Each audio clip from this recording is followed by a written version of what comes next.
In the Bani Israel, in the children of Israel, there was a very pious monk, a very pious priest, and all the time he would remember Allah, he would praise Allah all the time. So in that very town, there were three brothers who had a beautiful sister. So these three brothers had to go to war. So they decided, what are we going to do with our sister? We are going to be out there for months and months. Who is going to look after our sister? So they decided that what we will do is that we will ask the monk. He is very pious, he is a very pious person. He'll take good care of our sister, and there is no fear of any danger from him. So they go to this priest and they say to him, this monk, and they say to him that this is the reason why we are going to war, and we have our sister and we want you to look after her whilst we are away.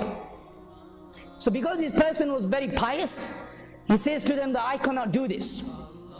So they continue persuading him. And then Shaitan comes to the monk, and he makes this idea sound and look very warming to him. So the priest, this monk, he says, okay, I will look after her whilst you are gone. But there is one condition, that she will stay in the opposite house from where I stay. So she will stay in that side and I will stay on the opposite side. So I do not have to see her. So the brothers agreed. They left for war and they left their sister with this monk.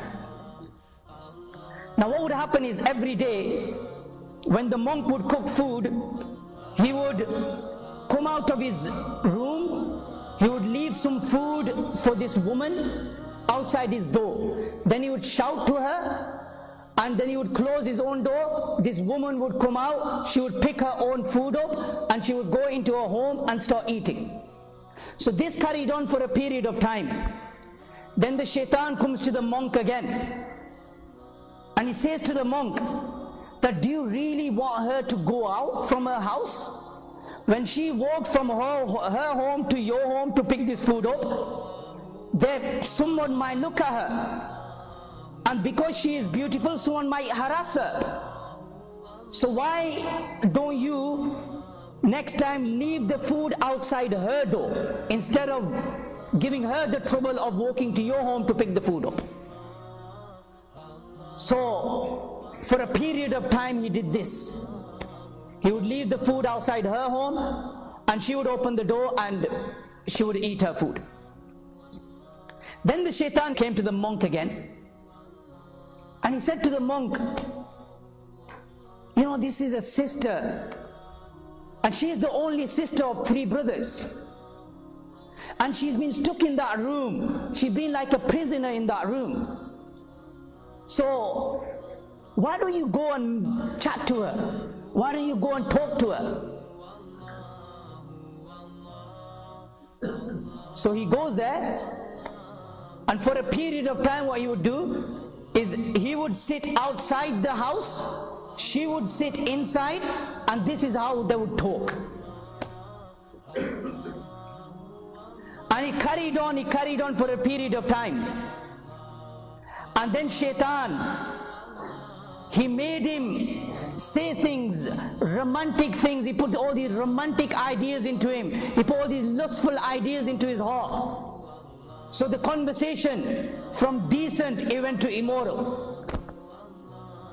He started making lustful talk with her, romantic talk with her. And then the Shaitan gave him another idea. He said, you know, you're so far from her, she's on the other side, you on this side. Why don't you just go inside the house? So then he left his place of residence altogether. A person who would pray all day and all night, he would go to her home in the morning, talk to her, chat to her, keep her company, and then at night he would return to his house to sleep. So one day whilst talking, he commits zina with her. He commits zina with her. Look how shaitan is working, step by step, step by step. He committed zina with her. And later on they came to know that this girl is now pregnant. She's expecting. So this monk, he became very scared. Very scared. That if these brothers, when they come back and they find out what I have done, then they're going to kill me. So shaitan puts the idea in his head that murder her and then bury her. And when her brothers come back, say to them that she died of an illness. They've been away for months anyway. And then say to them that she died of an illness. So this is what he did. Whilst the child was still in the stomach, he buries her, killed her, and then buried her. And when the brothers came back, they asked him, where is our sister? So he said, well, she fell ill and she died and I buried her, this is her grave. That night when these three brothers were asleep, shaitan came into their dreams. And shaitan had informed them of what had happened. So in the morning they went to the monk and they said to him that, have you killed our sister? We have been informed in our dream that you have murdered our sister. He agrees to it. He admits it. So they take him to the local judge who rules the death penalty. That this person, this monk, is now to be hanged. Now whilst he is before he is hanged, shaitan comes to this monk. Allahu Akbar, and shaitan says to him that it was I who made this girl come to you. It was I who made you talk to her. It was I who made you commit zina with her. And it was I who made you kill her. And the only person who can save you now is me. Prostrate in front of me and I will save you. Now this monk, he had nowhere to go. So what does he do? He prostrates in front of shaitan. And once he had prostrated in front of shaitan, what does shaitan say to him? Mission accomplished. This is what I wanted. I wanted you to go into disbelief.